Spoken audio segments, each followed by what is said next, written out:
हरियाणा के मुख्यमंत्री नायाब सैनी ने कल यानी गुरुवार को फतेहाबाद रैली में बीजेपी की उपलब्धियों के नाम पर कांग्रेस सरकार में भूपेंद्र हुड्डा के सीएम रहते कराए 7 काम भी गिना दिए।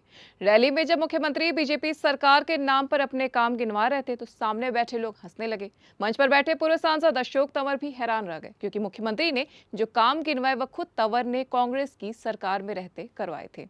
हालांकि भाषण के बीच टोकना किसी ने मुनासिब नहीं समझा। इसके बाद मुख्यमंत्री ने भाषण खत्म किया। वे अपनी सीट पर बैठे तो पास बैठे नेताओं ने यह बात बताई कि आपके भाषण की स्क्रिप्ट में कोई गड़बड़ी है। जो काम आपने गिनवाए वह तो कांग्रेस सरकार में हुए थे। इसके बाद थोड़ी ही देर में मुख्यमंत्री का भाषण सोशल मीडिया पर वायरल हो गया।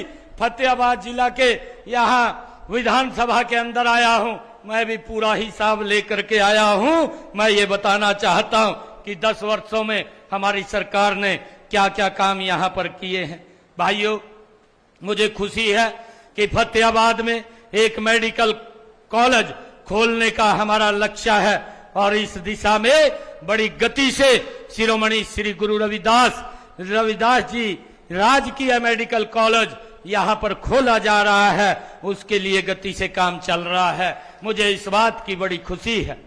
हर जिले में भाइयों 200 बेड का एक अस्पताल खोलना भी हमारा लक्ष्य है, ताकि किसी को भी इलाज के लिए दूर ना जाना पड़े। इसी दिशा में सेक्टर 9 में यहाँ फतेहाबाद में 45 करोड़ रुपए की लागत से 200 बेड के अस्पताल का भाइयों निर्माण यहाँ पर कार्य चल रहा है। टोहाना के अंदर भी अगर हम देखें 138 करोड़ रुपए की लागत से 100 बेड का 7 मंजिला अस्पताल का निर्माण भी यहाँ पर गति से भाइयों इस फतेहाबाद जिला में चल रहा है।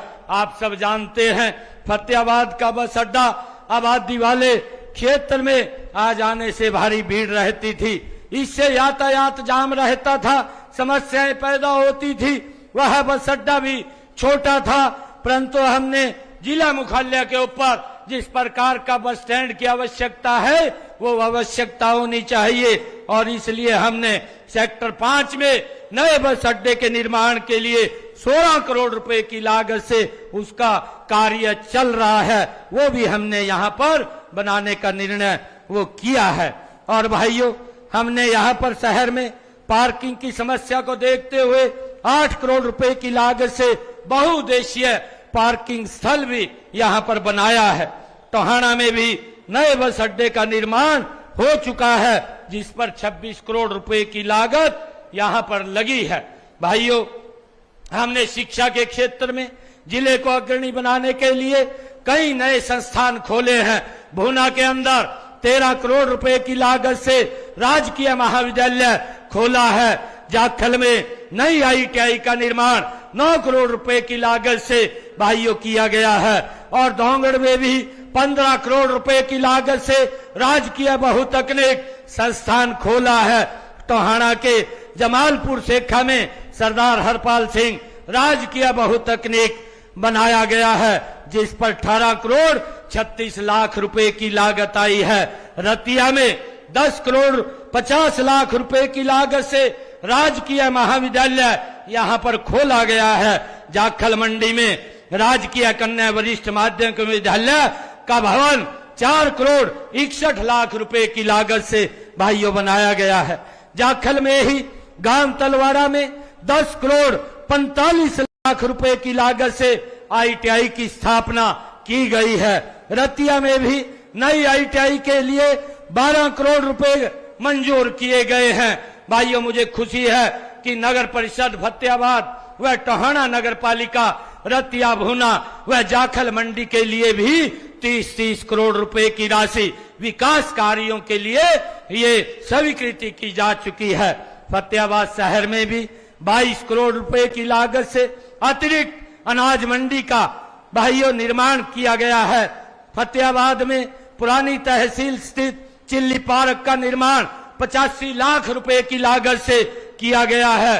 अतिरिक्त अनाज मंडी टोहाना का निर्माण भी 23 करोड़ रुपए की लागत से किया गया है। रतिया में लघु सचिवालय भवन का निर्माण 9 करोड़ रुपए की लागत से किया गया है। फतेहाबाद उपमंडल में के भूना को नगर पालिका का दर्जा ये हमारी सरकार ने दिया है। भाइयों, मुझे खुशी है, कनेक्टिविटी के विकास का सीधा संबंध है। हमने इस क्षेत्र के विकास को तेजी देने के लिए इसकी कनेक्टिविटी को बढ़ाने का काम किया है। आप देख रहे हैं कि मंडी डबवाली, सिरसा, फतेहाबाद, दिल्ली राष्ट्रीय मार्ग वो यहीं से गुजर रहा है। जिसके बाद मुख्यमंत्री सैनी ने मामले में दोषी अधिकारियों पर कार्रवाई के आदेश दिए। इसके बाद चीफ सेक्रेटरी ने सूचना एवं जनसंपर्क विभाग के अधिकारी आत्माराम कसाना को सस्पेंड कर 48 घंटे में जवाब तलब कर लिया। बता दें कि मुख्यमंत्री ने फुटबॉल एकेडमी के बारे में बताया। यह एकेडमी गांव दरियापुर में बनी थी। यह एकेडमी अशोक तंवर ने सांसद रहते बनवाई थी। इसके अलावा फतेहाबाद में थाना की जगह मल्टी स्टोरी पार्किंग पूर्व विधायक प्रहलाद सिंह गिल्लाखेड़ा के समय में बनी थी। इसी तरह फतेहाबाद में नई अनाज मंडी और टोहाना में ITI भी कांग्रेस के समय बनी, मगर मुख्यमंत्री नायाब सैनी ने इसे भाजपा सरकार के द्वारा किए गए कामों में गिनवा दिया। मामले में फतेहाबाद की DPRO को सस्पेंड किया गया है, मगर मुख्यमंत्री के भाषण में गलती जाने के पीछे कई कारण सामने आ रहे हैं। सूचना एवं जनसंपर्क विभाग के सूत्रों से पता चला है कि हरियाणा सचिवालय के 8वें फ्लोर पर भाषण लिखने के लिए अलग से CM सेल बना होता है। इसके अलावा fact research and reference section अलग से होता है। इन दोनों विभागों को बड़े अधिकारी संभालते हैं। इनके अधीन कई कर्मचारी हैं। बताया जा रहा है कि फतेहाबाद DPRO को इसलिए सस्पेंड किया गया क्योंकि भाषण में लिखी जानकारी फतेहाबाद की सूचना एवं जनसंपर्क कार्यालय से दी गई थी, मगर इस जानकारी को किसी ने चेक नहीं किया। साथ ही अन्य विभागों से भी कंफर्म करने की कोशिश नहीं की गई। एनवन लाइव की खास खबर।